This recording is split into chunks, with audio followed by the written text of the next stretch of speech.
ചെങ്കടൽ തീരമതിൽ തൻദാസൻ കേണതുപോ ചങ്കിനു നേരെ വരും വൻഭാരം നീങ്ങിപ്പോകും. നിന്മനമിളകാതെ നിന്മനം പതറാതെ നിന്നോടു കൂടെ എന്നും ഞാനുണ്ട് അന്ത്യം വരെ.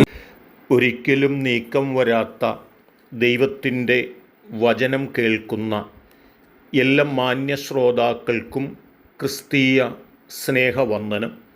സദൃശവാക്യങ്ങളുടെ പുസ്തകം 8-ാം അധ്യായം 13-ാമത് വാക്യം നാം ഇപ്രകാരമാണ് വായിക്കുന്നത്: യഹോവ ഭക്തി ദോഷത്തെ വെറുക്കുന്നതാകുന്നു. ഡംഭം, അഹങ്കാരം, ദുർമാർഗം, വക്രതയുള്ള വായ് എന്നിവയെ ഞാൻ പകയ്ക്കുന്നു എന്നുള്ള വചനമാണ്. ഇവിടെ ദൈവത്തിനു വേണ്ടി ജീവിപ്പാൻ ദൈവത്താൽ തിരഞ്ഞെടുക്കപ്പെട്ട ഒരു മനുഷ്യൻ്റെ ജീവിതത്തിൽ താൻ പകയ്ക്കേണ്ടുന്ന ചില ഘടകങ്ങളെക്കുറിച്ച് കൃത്യമായ തലത്തിൽ ഓർമ്മപ്പെടുത്തുകയാണ്. 1 ഡംഭമാണ്, 2 അഹങ്കാരമാണ്, 3 ദുർമാർഗമാണ്, 4 വക്രതയുള്ള വായാണ്.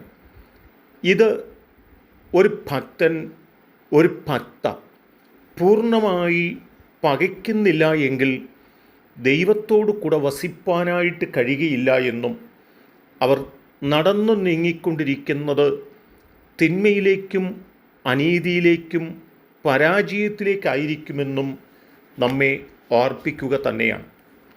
75-ാം സങ്കീർത്തനത്തിലേക്ക് കടന്നു വന്നാൽ അതിൻ്റെ 4-5 വാക്യങ്ങൾ വായിക്കുമ്പോൾ ഡംഭികളോടും കൊമ്പുയർത്തുന്നവരോടും ദുഷ്ടന്മാരോടും കൃത്യമായ തലത്തിൽ ഓർമ്മപ്പെടുത്തുന്ന ഒരു സന്ദേശം എന്താണെന്ന് ചോദിച്ചാൽ, ഞാൻ നിങ്ങളോട് പറയുന്നത് നിങ്ങൾ ഡംഭം കാട്ടരുതെന്നും കൊമ്പ് മേലോട്ടുയർത്തരുതെന്നും കൃത്യമായ തലത്തിൽ ദൈവത്തിൻ്റെ വചനത്തിൽ ഓർപ്പിച്ചിരിക്കുകയാണ്. നിങ്ങൾ ശാഠ്യത്തോടെ സംസാരിക്കുകയും അരുത്. ആ നിലകളിൽ നിങ്ങൾ മുൻപോട്ട് പോകുന്നെങ്കിൽ കിഴക്ക് നിന്നും പടിഞ്ഞാറ് നിന്നും തെക്ക് നിന്നുമല്ല ഉയർച്ച വരുന്നതെന്നും ഒരു മനുഷ്യന് ഉയർച്ച നൽകുന്നത് അത്യുന്നതനായ ദൈവമാണെന്നും ദൈവത്താൽ മാത്രമേ ഒരു മനുഷ്യന് ഉയർച്ച ഉണ്ടാകുകയുള്ളെന്നും ദൈവത്തിൻ്റെ വചനത്തിലൂടെ ഓർമ്മപ്പെടുത്തുകയാണ്. അങ്ങനെയാണെങ്കിൽ ജ്ഞാനികളെ ജ്ഞാനിയായ ശലോമോനും ഓർമ്മപ്പെടുത്തുന്നത് ഈ ലോകം തരുന്നതായ നന്മയും ദൈവം നമുക്ക് നൽകുന്നതായ നന്മയും തമ്മിൽ വ്യത്യാസമുണ്ടെന്നും ദൈവത്തിങ്കിൽ നിന്നുള്ള അനുഗ്രഹങ്ങളും നന്മകളും ഉയർച്ചകളുമൊക്കെ നമുക്ക് ലഭ്യമാകണമെങ്കിൽ നാം ഡംഭം കാട്ടുന്നവരും അഹങ്കാരികളും ദുർമാർഗമുള്ളവരും ആകരുതെന്ന് നമ്മെ ഓർപ്പിച്ചിട്ടുണ്ട്. മാത്രമല്ല, വക്രതയുള്ള വായ് നമ്മെ നാശത്തിലേക്കാണ് കൊണ്ടുപോകുന്നതെന്ന് നമ്മെ ഓർപ്പിച്ചുണർത്തുന്നുണ്ട്. യാക്കോബ് അപ്പോസ്തലൻ പറയുന്നത്, നാവ് ചെറിയ അവയവമാണെങ്കിലും ഒരു ചെറിയ തീയ് വൻ കാടിനെ കത്തിക്കുന്നത് പോലെ നാവിൽ നിന്ന് വരുന്നതായ ചില വാക്കുകൾ അത് വലിയ വിപത്തുകളും വലിയ പ്രതിസന്ധികളും ഉണ്ടാക്കും എന്ന് തിരിച്ചറിഞ്ഞുകൊണ്ട് നാം വക്രത വെച്ചുകൊണ്ട് സംസാരിക്കുന്നവരായി തീരരുത് എന്നുകൂടി നമ്മെ ഓർപ്പിച്ചിട്ടുണ്ട്.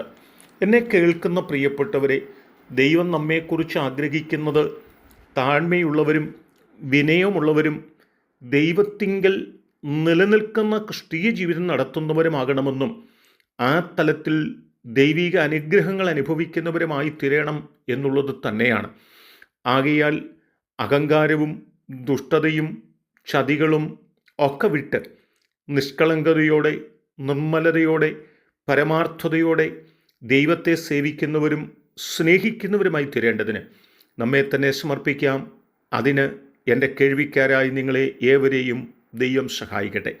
കരുണയുള്ള ദൈവമേ, ഞങ്ങൾ ഡംഭവും അഹങ്കാരവും ദുർമാർഗവും വക്രതയുമൊക്കെ ഉള്ളവരായി നാശത്തിലേക്ക് കടന്നു പോകുന്നവരായിട്ടല്ല, ഞങ്ങൾ താഴ്മയും വിനയവും ദൈവകൃപയുള്ളവരായി ദൈവാനുഗ്രഹം അനുഭവിച്ചുകൊണ്ട് പ്രാപിച്ചുകൊണ്ട് ഞങ്ങളുടെ ജീവിതം മുൻപോട്ട് കൊണ്ടുപോകുവാൻ, നിത്യതയുടെ അവകാശികളായി തീരുവാൻ ഞങ്ങളെ സഹായിക്കണം.